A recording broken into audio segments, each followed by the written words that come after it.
Not sure if you've ever seen this movie before. It's called Children of Men. It was about essentially a post-apocalyptic type of future where no person was able to have babies anymore. For some reason, everybody was sterile and couldn't have children. Believe it or not, this science fiction is now science fact as of today. Dàrpα has come out with a new technology that they're investing in called gene drive, and it actually can cause this type of scenario, believe it or not. This technology is based on CRISPR. CRISPR came out, I think, in 2012. This gene drive came out at the end of 2017. Basically, what's going on here is they can, I'll just explain it, by inserting the CRISPR technology into organisms, which can auto-edit genes, gene drives cut and paste the desired gene into each generation of offspring. So what they're doing is they're taking the CRISPR technology and they're putting it literally into the genes themselves so that it will auto-edit each generations of genes to where eventually the entire population has the desired genetic trait. So if they want mosquitoes to have all red eyes or whatever, they can basically introduce 2 mosquitoes or 3 mosquitoes with these red eyes and with this CRISPR technology, auto gene drives in them, and eventually the entire population of mosquitoes in the entire world will have red eyes after so many generations. So they could actually introduce this with other species. They could do it with humans and actually cause it to where they have low sperm count or inability to have children in some way, and introduce a few humans with this gene drive technology, CRISPR technology, and eventually the entire human population would not be able to have children anymore, and it would actually make what happened in the sci-fi movie, which, of course, when I saw this movie, I thought it seemed kind of crazy, like sort of a never happening scenario. Like, wow, this is kind of silly. Why all of a sudden would people not be able to have children? Well, I just answered that question for you. There's actually a technology to do it now. Say you want to get rid of an invasive species, like get Asian carp out of the Great Lakes. All you have to do is release a gene drive that makes the fish produce only male offspring. In a few generations, there'll be no females left. No more carp. In theory, this means we could restore hundreds of native species that have been pushed to the brink. Okay, that's the good news. This is the bad news. Gene drives are so effective that even an accidental release could change an entire species, and often very quickly. Anthony James took good precautions. He bred his mosquitoes in a biocontainment lab, and he also used a species that's not native to the US, so that even if some did escape, they'd just die off. There'd be nothing for them to mate with.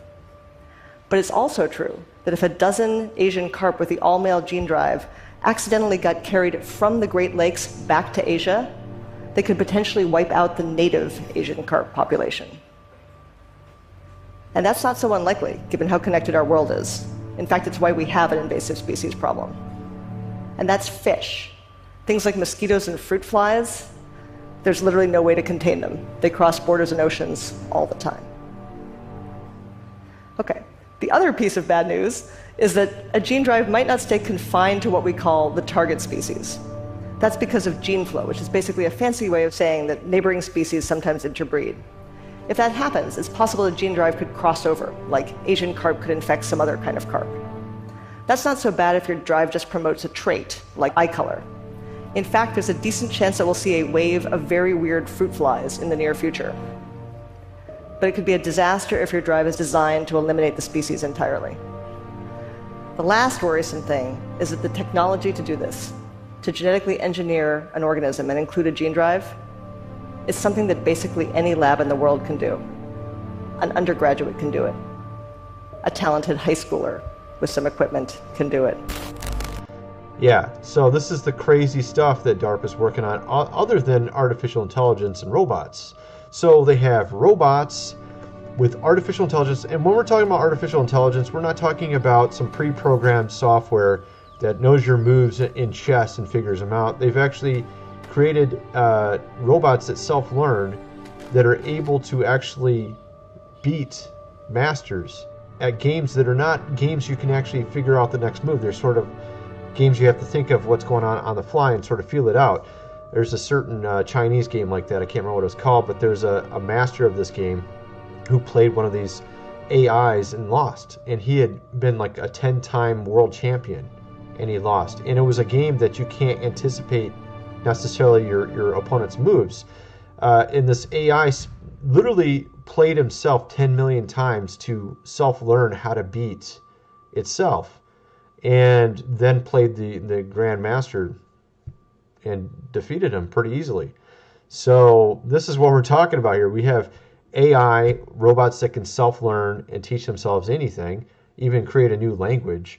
And we have technology to where they could actually edit genes and put this little auto gene drive technology into the gene itself and change the human population. Is there any people that want to depopulate the world? Georgia Guidestones ring a bell there. Could there be? I mean, if you think about it, this is just really crazy. I mean, you have Elon Musk, who is into creating robots and investing in it, telling you that we should not have robots that can that are in the military.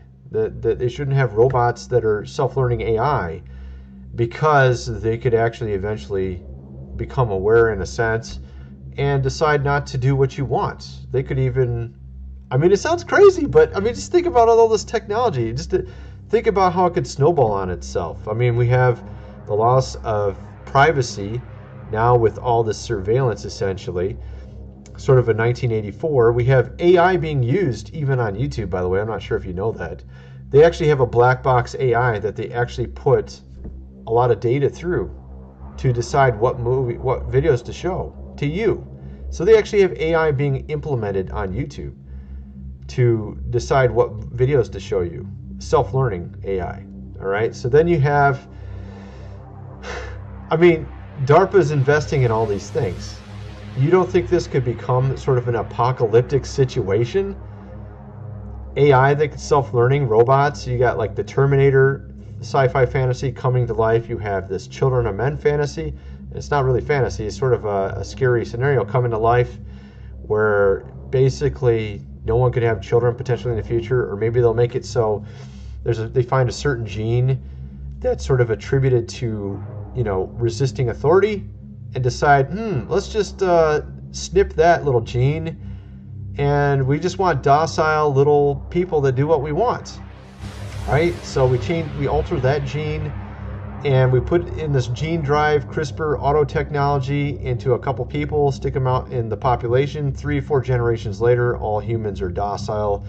They don't resist authority.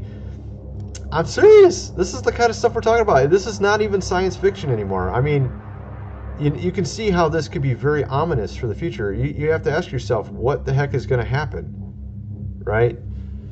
You have nukes, you have AI, you have this CRISPR technology. Something is going to go wrong. Something is going to go very wrong in the next 50 years, just thinking about all this. And look at the type of people that run the world. You have crazy people running the world. So, crazy people with this kind of technology, what do you think is going to happen? Of course, you could obviously think of some positive aspects to this technology. We can modify mosquitoes so they can't carry malaria anymore. Okay, well, that's maybe what it's going to start out as.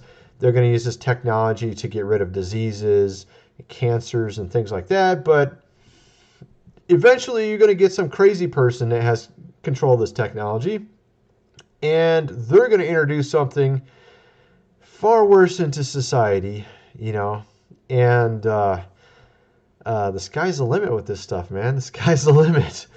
I don't know why anybody else has done videos on this, really. I haven't seen anybody talk about this. This is very crazy to me that I'm one of the first ones. I mean, this guy, the Outer Light's talking about it. That's why I watch his channel sometimes. He comes out with some really strange content that a lot of people are missing. And he happens to be, I think, from New Zealand or Australia, so maybe that's why he also had a sort of a leg up on this.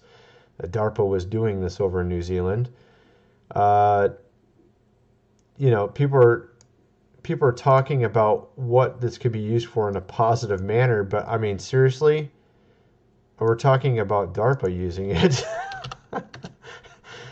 DARPA. I wonder what they could use it for. I don't know.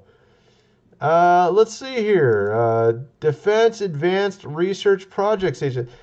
What are they defending by modifying, the genes of animals or humans or something? What are they modifying?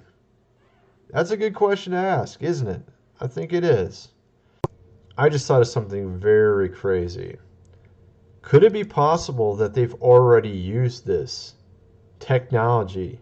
Or maybe it's just they've used other things to sort of mind control and change people in society. And this would be sort of like the ultimate weapon they could use to control populations, is they could cut out genes they don't like, genes that might be more tied to being resistive or whatever, control populations that way. It's an interesting question, and you have to ask yourself what they will do even farther on. Will they be adding genes? Will they be adding attributes? Will they be making hybrids? This is crazy stuff, but this is actually becoming science now. It's no longer science fiction.